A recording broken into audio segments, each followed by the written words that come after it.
আমি আপনাদের সঙ্গে মরতে চাই, বাঁচতে চাই। আমি প্রতিবাদ করতে আসছি। আর আমি আপনাদের সামনে সরকার এবং জনগণ এবং এই দেশের ছাত্রের জন্য সরকার যেন তাড়াতাড়ি একটা সুন্দর ব্যবস্থা করুক, এই জন্য আমি প্রতিবাদ করার জন্য উপস্থিত হয়েছি, আহ্বান করার জন্য উপস্থিত হয়েছি। I come from Lalbagh, রামাজগঞ্জ। উদ্দেশ্যটা একটাই যে আল্লাহর কাছে ফরিয়াদ করি এই দেশে যেন আর এরকম খুন খারাপ, ফিতনা ফাসাদ, অশান্তি যেন কারো না হয়, কোনোদিন না হয়। আপনি কি 24 যুদ্ধ কি অংশগ্রহণ করেছিলেন? আপনিও 24-এ দেখেন, আমি শুনলাম আমার পরে লাশ পরে ছটফট করতেছে আর জালিমরা পাওয়া দিয়ে থাকে কি করতেছে। আমি কিন্তু আমি পাইলাম না, পরে খবর পাইলাম অমুকটাকে আছে হসপিটালে, ঢাকা মেডিকেল কলেজ হসপিটালে। কয়জন ছেলে মারা গেছে? 2জন, বড় ছেলে আর 4 নম্বর ছেলে। আপনার মতো ছিল সুন্দর একবার বিবাহ হয় নাই, একটা বিবাহ লাগে ছেলের মাত্র ঈদের পর বিবাহ, আর একটা যে বিবাহ করতে ছিল। যুদ্ধ মানে ছাত্রদের সঙ্গে ছিল, বিভিন্ন স্থানে ছিল, যেখানে ছাত্ররা গেছে ওখানে ছিল।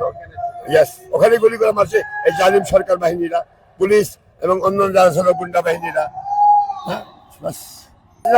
এত কথা বলি, প্রথমত যেহেতু বঙ্গবন্ধু কন্যা হিসাবে আমি তাকে বহুত মহব্বত করতাম, বা তার কর্মনীতি কার্যকর্তা আমার ঘৃণা লাগে। ভারত সরকার আগুন লাগালো সারা ভারতের মধ্যে, ওই জীবন বাপ জীব না কেন? আমরা যে আই ওয়ান্ট শেখ হাসিনা, হ্যাঁ, you are coming here this country and I shoot you. বাস, যে ভাইরা আমরা এখানে ডাক দিয়েছেন, যারা উপস্থিত হয়েছেন, সবাইকে আমি আন্তরিক মোবারকবাদ, শুভেচ্ছা জানাই। তাদের সবার জন্য শুভেচ্ছা, স্বাগতম। আজকের এই দিন অতি উত্তম।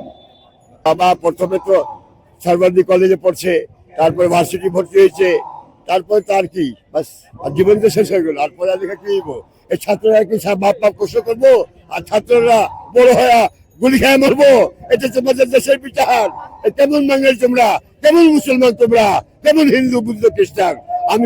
আমি কোন হিন্দু বুদ্ধ খ্রিস্টান বুঝি না, আমি বুঝি একজন মানুষ সবচেয়ে উত্তম মখলুক।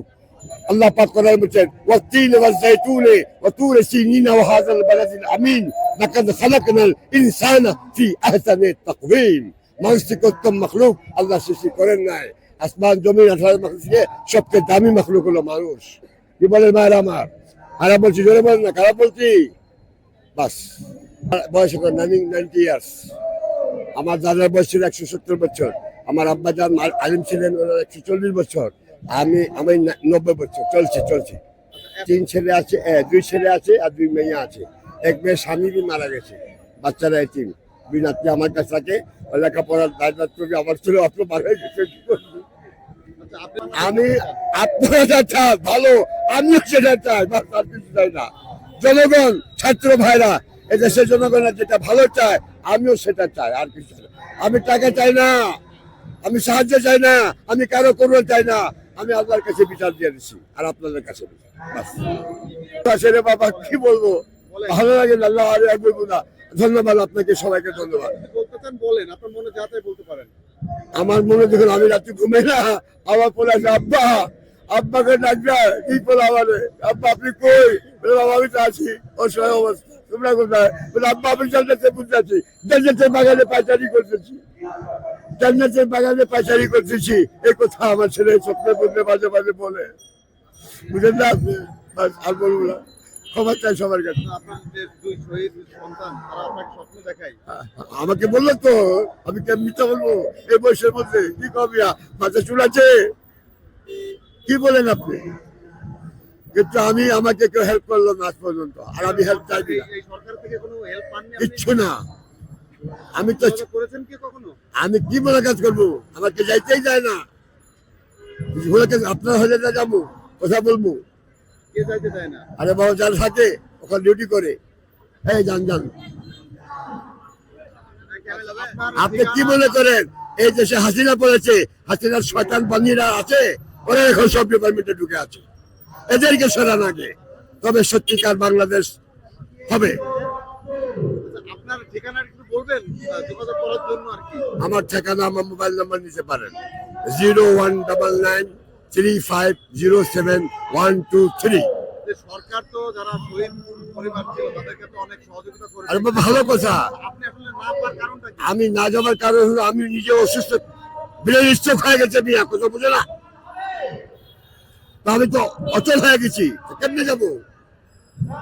আমার তো ব্রেন ঠিক নাই, হাঁটতে মাথা ঘুরে পড়ে যায়, বুঝেন না? এই সমস্যা, এই জন্য যেতে পারে। এবার আপনারা যদি কিছু হেল্প করেন, আল্লাহ রহমতে হবে, তাহলে না দরকার আমার পলা নাই, আমার কিছু লাগবে না, বাস।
দর্শক, আপনারা দেখতে পাচ্ছেন লাখো ছাত্র জনতার এখানে মিছিল বহন নিয়ে তারা জাতীয় শহীদ মিনারে যাচ্ছে। আপনারা জানেন আজ মার্চ ফর ইউনিটির ডাকে সারা বাংলাদেশ থেকে বিভিন্ন বৈষম্য বিরোধী ছাত্র সংগঠন যারা রয়েছে, বিভিন্ন ভার্সিটি, বিভিন্ন কলেজের, বিভিন্ন স্কুলে যারা রয়েছে, তারা এখানে সমাবেশে অংশগ্রহণ করছে। আমরা দেখতে পাচ্ছেন লাখো লাখো ছাত্র জনতার ভিড়, লাখো লাখো ছাত্র জনতার মিছিলে মুখরিত হয়ে এই জাতীয় শহীদ মিনারে তারা প্রবেশ করছে।